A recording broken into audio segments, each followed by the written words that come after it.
Hi കൂട്ടുകാരെ, പുതിയൊരു വീഡിയോയിലേക്ക് എല്ലാവർക്കും സ്വാഗതം.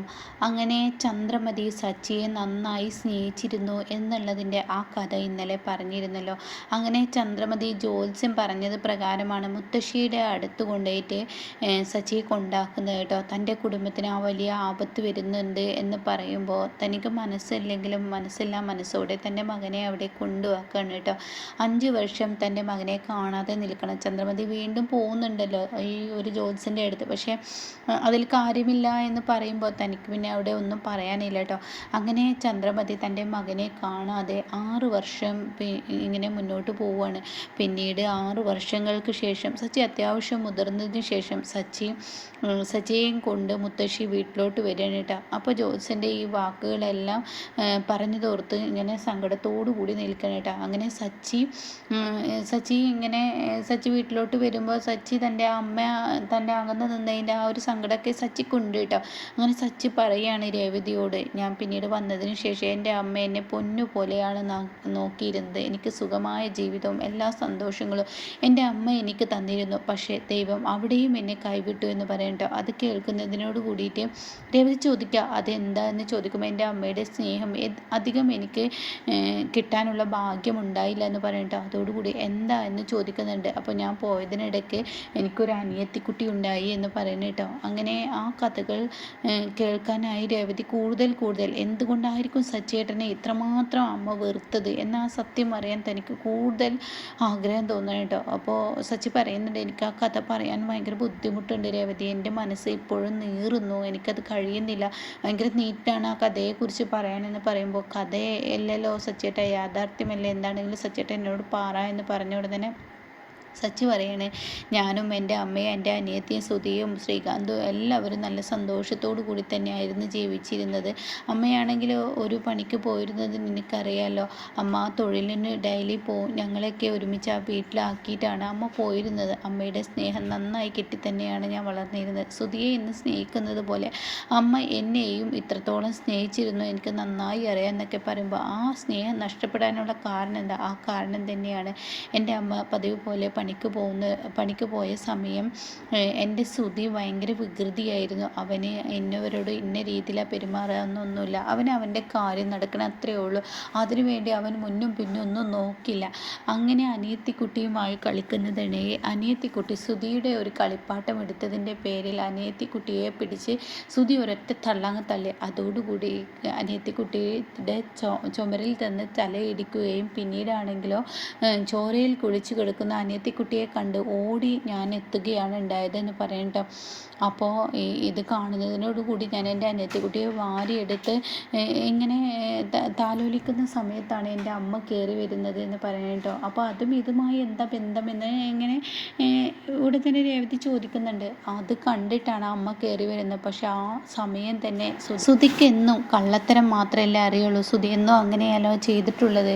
എന്നാൽ ഈ സമയം തന്നെ സുധി അവിടെ വെച്ച് അമ്മേ, സച്ചി നമ്മുടെ അനിയത്തിക്കുട്ടിയെ എങ്ങനെ ചെയ്തു, അവന് കളിപ്പാട്ടത്തിൻ്റെ പേരിൽ കുഞ്ഞിനെ പിടിച്ച് തള്ളി എന്നൊക്കെ ഇങ്ങനെ ഇല്ലാത്ത നുണകൾ അവനങ്ങ് പറഞ്ഞു.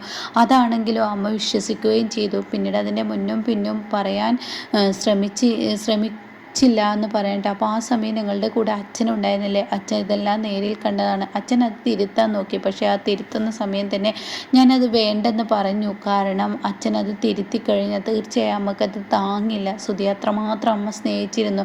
സുധിയുടെ കൈകൊണ്ടാണ്, സുധി മനഃപൂർവ്വം അവളെ പിടിച്ച് തള്ളിയതാണെന്ന് അമ്മ അറിഞ്ഞു കഴിഞ്ഞാൽ ഒരു പക്ഷേ അമ്മക്കത് താങ്ങാൻ കഴിയില്ല. അതുകൊണ്ട് തന്നെ ഞാൻ എന്തായാലും വേറിട്ട് പോയ മകനാണ്, എനിക്ക് എൻ്റെ അമ്മയുടെ സ്നേഹം അധികമൊന്നും കിട്ടിയിട്ടില്ല. അതുകൊണ്ട് തന്നെ അമ്മ എന്നെ അധികം സ്നേഹിച്ചിട്ടില്ല.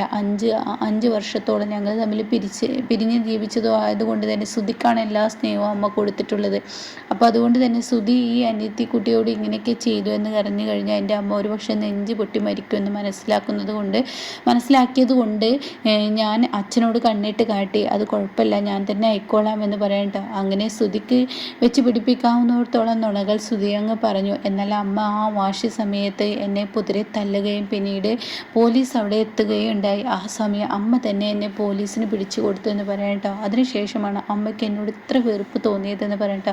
ഇത് കേൾക്കുന്നതിനോട് കൂടിയിട്ട് ഇപ്പോഴും സച്ചേട്ടൻ അത് തന്നെയാണല്ലോ ചെയ്തുകൊണ്ടിരിക്കുന്നത്. സുധിയേട്ടൻ ചെയ്യുന്ന തെറ്റുകളെല്ലാം സച്ചേട്ടൻ ഏറ്റുവാങ്ങുന്നത് ഇപ്പോഴും അങ്ങനെയൊക്കെ തന്നെയാണല്ലോ. എന്നാൽ ഈ ഒരു തെറ്റുകളെല്ലാം സുധിയേട്ടനാണ് ചെയ്യുന്നത് എന്ന് ഇവിടുത്തെ സച്ചേട്ടൻ്റെ ഇപ്പോഴത്തെ അച്ഛൻ അറിഞ്ഞിട്ടും എന്നെങ്കിലും ആ തെറ്റൊന്ന് തിരുത്താൻ അച്ഛന് ശ്രമിച്ചൂടെ എന്നിങ്ങനെ പറയുമ്പോൾ ഉടൻ തന്നെ രേവതിയോട് പറയണ അച്ഛനെ കുറ്റം പറയാൻ പറ്റില്ല. അമ്മ ഇനി അത് അറിഞ്ഞു കഴിഞ്ഞാൽ ഒരുപക്ഷെ അമ്മക്കത് താങ്ങാൻ കഴിയില്ല. അത് മനസ്സിലാക്കിക്കൊണ്ട് തന്നെ ആയിരിക്കും അച്ഛൻ ഈ സത്യങ്ങളൊന്നും അമ്മയോട് തുറന്ന് പറയാതിരിക്കുന്നത്. അത് കേൾക്കുന്ന രേവതിക്ക് ഉൾക്കൊള്ളാൻ കഴിയുന്നില്ല കേട്ടോ. തൻ്റെ സച്ചേട്ടൻ ഒരു തെറ്റും ചെയ്യാതെ ഒരു അമ്മയുടെ സ്നേഹം പോലും നഷ്ടപ്പെടുത്തിയത് സുധിയാണ്. എന്നാൽ എല്ലാം അറിഞ്ഞിട്ട് വീണ്ടും വീണ്ടും അവൻ തെറ്റിലൂടെ തന്നെ നടക്കുന്നു. എന്നാൽ ഇതങ്ങനെ വെറുതെ വിടാൻ തയ്യാറാവുന്നില്ല കേട്ടോ രേവതി. പിന്നീടാണെങ്കിലും രേവതി ഈ സത്യങ്ങളെല്ലാം തൻ്റെ മനസ്സിലിരിക്കുന്നില്ല. ആ സമയമാണ് മുത്തശ്ശിയുടെ വിളി വരുന്നത് കേട്ടോ.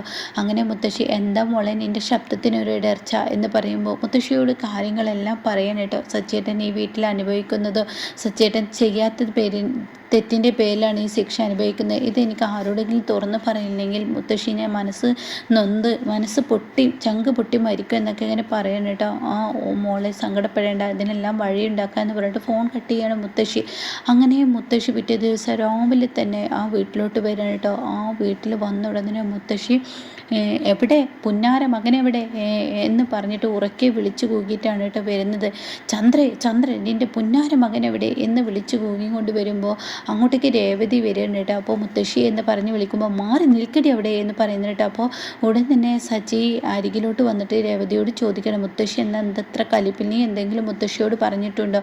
അപ്പോൾ സച്ചി നിനക്കിപ്പോൾ കുഴപ്പമൊന്നുമില്ലല്ലോ, ഈ വീട്ടിൽ എന്തിനും ഏതിനും നിന്നെയാണ് എല്ലാവരും കള്ളനാക്കി കൊണ്ടിരിക്കുന്നല്ലേ എന്ന് പറയുമ്പോൾ ഉടൻ തന്നെ സച്ചി രേവതി എങ്ങനെ നോക്കണം കേട്ടോ. ആ സമയം രേവതി നീ മുത്തശ്ശിയോട് എന്തെങ്കിലും പറഞ്ഞോ എന്ന് ചോദിക്കുമ്പോൾ തീർച്ചയായും പറഞ്ഞു എന്ന് പറയട്ടെ.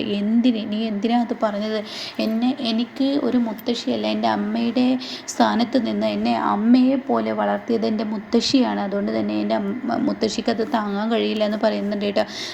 അപ്പോൾ ഉടൻ തന്നെ രേവതി പറയണേ, എനിക്ക് സങ്കടം താങ്ങാൻ കഴിയാത്തത് കൊണ്ടാണ് ഞാൻ ആരോടെങ്കിലും ഒന്ന് തുറന്നു പറയണ്ടേ എന്ന് ആലോചിച്ചിരിക്കുന്ന സമയത്താണ് മുത്തശ്ശിയുടെ വിളി വന്നത്. അപ്പോൾ മുത്തശ്ശിയോട് അങ്ങ് പറഞ്ഞു എന്ന് പറയട്ടോ. അതിലെന്താ തെറ്റ്? ഇവിടെ എന്നും അച്ഛനല്ലേ തെറ്റ് ചെയ്തും കൊണ്ടിരിക്കുന്നത് എന്ന് പറയട്ടോ.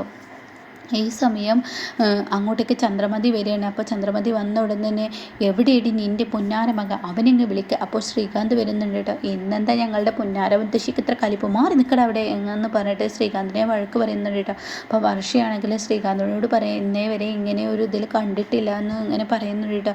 അപ്പോഴാണ് രവി അങ്ങോട്ടേക്ക് കടന്നു വരുന്നത്. രവി അമ്മയ്ക്ക് എന്താ അത്ര ദേഷ്യം, അമ്മ എന്തിനെങ്ങനെ ദേഷ്യപ്പെടുന്നത്? പുന്നാര മകനെ എന്തിനാ അങ്ങനെ അന്വേഷിക്കുന്നത്? ചന്ദ്രയുടെ പുന്നാര മകൻ അവനെന്തെങ്കിലും പ്രശ്നങ്ങൾ ഉണ്ടാക്കിയിട്ടുണ്ടോ? അത് കേൾക്കുന്ന മുത്തശ്ശി പറയണേ, എടാ നീ ഇവിടെ ഒരു അച്ഛനായി ഇരുന്നിട്ടും ഇങ്ങനെയുള്ള പ്രശ്നങ്ങൾ ഉണ്ടാക്കുമ്പോൾ ഒക്കെ കണ്ടില്ലെന്ന് വെച്ച് അവനെ വളം ഇട്ട് കൊടുത്ത് ഇങ്ങനെ വളർത്തി വലുതാക്കല്ലേ വേണ്ടേ? അവൻ്റെ തെറ്റുകൾ ചൂണ്ടിക്കാണിച്ച് അവനെ നേരാക്കണം. അപ്പോഴേക്കും ചന്ദ്രമതിക്ക് ദേഷ്യം വരികയാണ് കേട്ടോ. അങ്ങനെ ചന്ദ്രമതി പറയണേ, എന്തിനാ അമ്മ എൻ്റെ മകനെ നിർത്തടി അവിടെ, നിൻ്റെ മകൻ എന്ന് പറയുന്നു കേട്ടോ. അപ്പോൾ സുധി അങ്ങോട്ടേക്ക് കയറി വരികയാണ്. അങ്ങനെ സുധിയെ കണ്ടപാട് ചന്ദ്രമതി മുത്തശ്ശി ഒരു ഒറ്റ അടി സുധി അങ്ങ് കൊടുക്കുന്നുണ്ട് കേട്ടോ. അതോടുകൂടി സുധി ആകെ ഞെട്ടിപ്പോണേ. എന്തിനപ്പോൾ എന്നെ അടിച്ച് എന്ന ആ ഭാവത്തിൽ സുധി ഇങ്ങനെ ഞെട്ടി നിൽക്കുന്നുണ്ട് കേട്ടോ. ഇതേ സമയം എടാ എല്ലാ തെറ്റുകളും നീ അങ്ങ് ചെയ്തു കൊട്ടിയിട്ട് പിന്നീട് ഈ സച്ചിയുടെ തലയിലിടുന്ന നിൻ്റെ ഈ സ്വഭാവം ഇനിയും നിർത്താറായില്ല. ചെയ്യാത്ത തെറ്റിൻ്റെ പേര് എൻ്റെ കുഞ്ഞ് 6 വർഷമാണ് ജയിലിൽ പോയി കിടന്നത്. എന്നിട്ടും നീയാണ് ഇവിടുത്തെ തെറ്റുകാരനെന്ന് ഒരിക്കലും പറഞ്ഞിട്ടില്ല.